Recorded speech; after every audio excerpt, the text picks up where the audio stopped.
So what we have here is this DJI Osmo Nano. We're gonna make a review of this today. Comes with the cover. When you bought this product, it has a cover like this. This one is removable as well. And then this lens also, you can put a ND filters. It's also removable.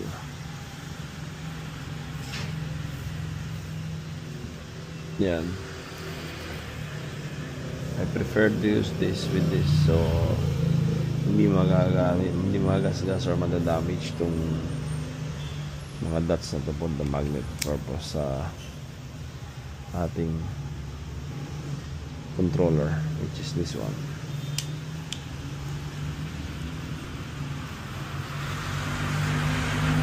So let's try and test this one. Kaya nagkaroon ng update for that further firmware is I think it's because of the overheating issues na nangyari sa kanya, kasi when this camera is shooting for 4K 60 fps, sa mga napanood ko sa mga reviews, they only have like 20 minutes and it's overheat, totally overheat. With the 5 minutes ano yun, interval na tinitignan mo siya, check mo.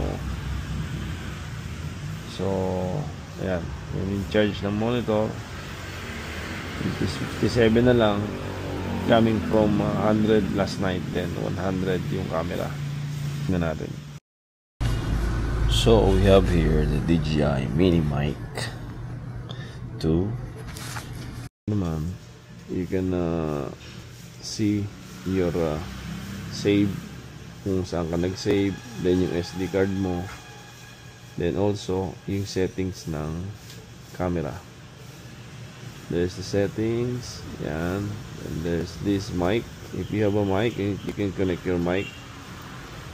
So later on we're gonna use our mic. Then this voice control, if you're gonna turn it on, of course you need to choose English, and just said start recording, stop recording, take a photo, and that's it.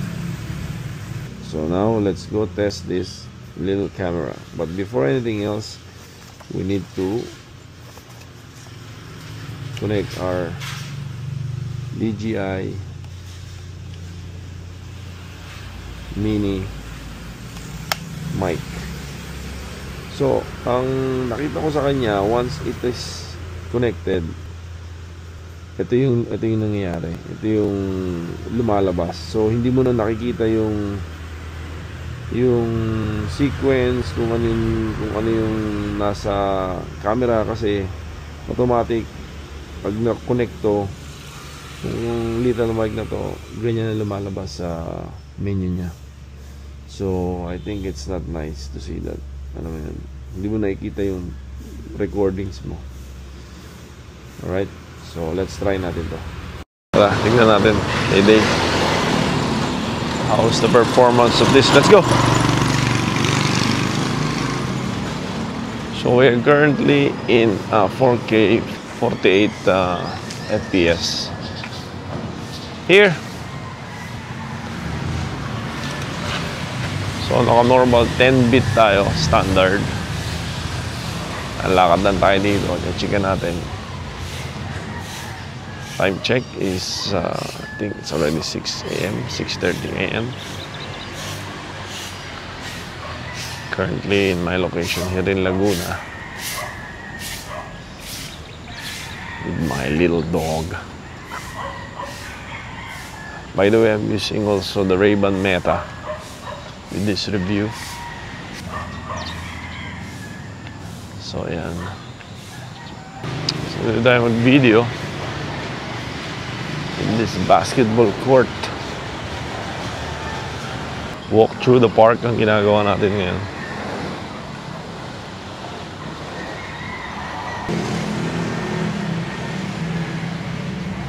Lalakad-lakad lang tayo, testing this camera with my dog.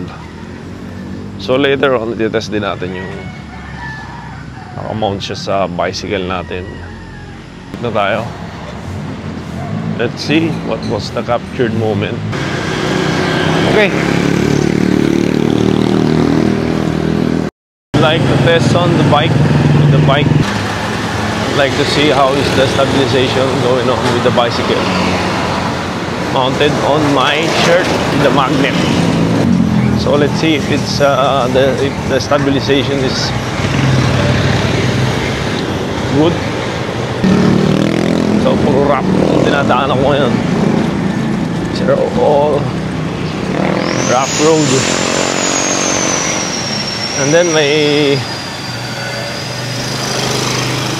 shirt is quite loose. Meaning maluwag yung damit ko. Medyo may wiggle siya, may movement siya. Hindi siya yung fit na damit. Talagang nakamagnet lang. Tara, balik na tayo. So now we are currently recording in our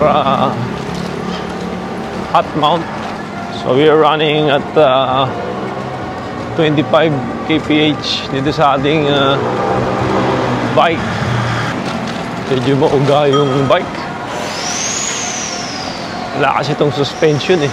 So we are currently using video resolution of 4K 30 fps. Yun lang gamit natin dito sa ating DJI Nano.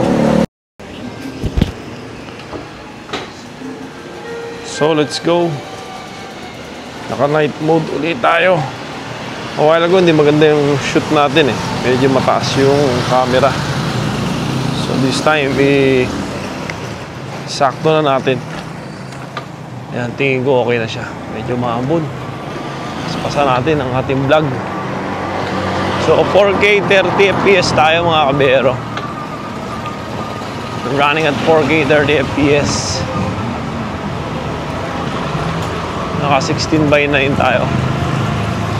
Walang ilaw yung bike ko, kaya wala siyang ilaw talaga. Pero pag nakakasalubong ng may ilaw, okay naman. So hindi ko masyadong nilower yung camera kasi kanina naka-lower siya masyado. So babang-baba. Ito hindi siya gaano babang-baba. Tama lang.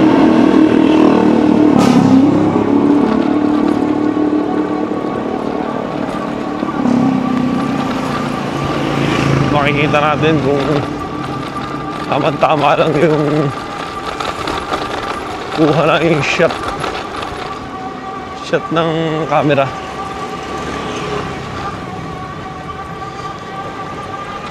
And I think 4K 30 is okay na rin yun.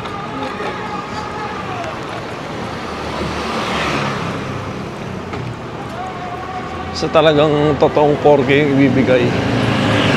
Kasi maganda naman yung sensor ng camera eh. So balik na tayo mga kabihero. So ito na yung final testing natin dito sa night mode. Nagamit natin night mode. Hindi na lang natin siya na-test sa real underwater world. Pero I think it's will be the same. Ito na lang yung pinaka-importante, yung night mode. Kasi very useful sa atin itong night mode eh. Kasi pag nag-vlog tayo sa ibang bansa, lalo sa trabaho natin, naka-night mode. Dahil kasing madilim. So I think this is the best time to see how is this night mode. And I hope talagang may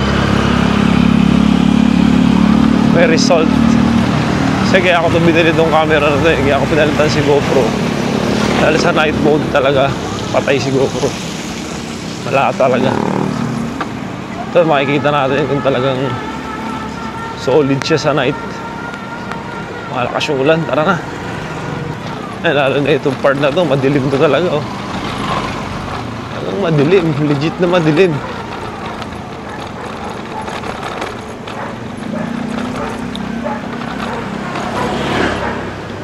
Yeah. Alright. So yo, what's up mga kabihero? Again, it's me, Kabihero, reviewing this Osmo Nano DJI.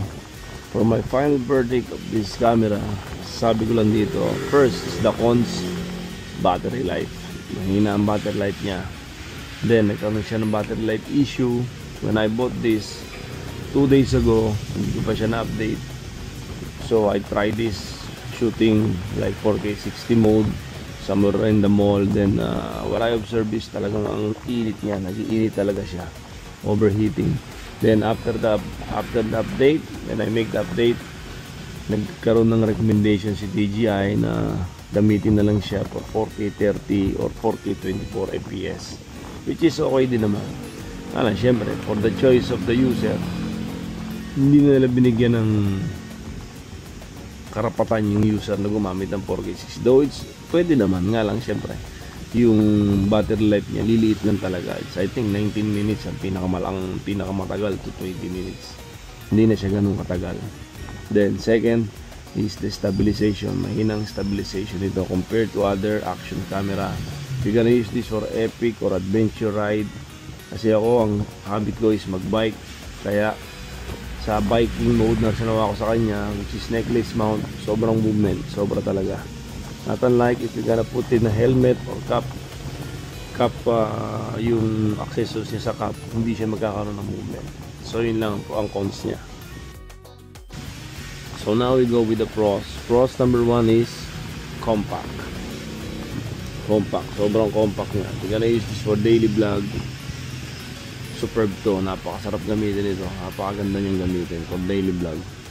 Then shooting for 4K 30 fps is napaka okay na yun. Then another process here is the accessories. Marami siyang accessories na kasama, especially magnet, yung pinakamahalaga yung magnet.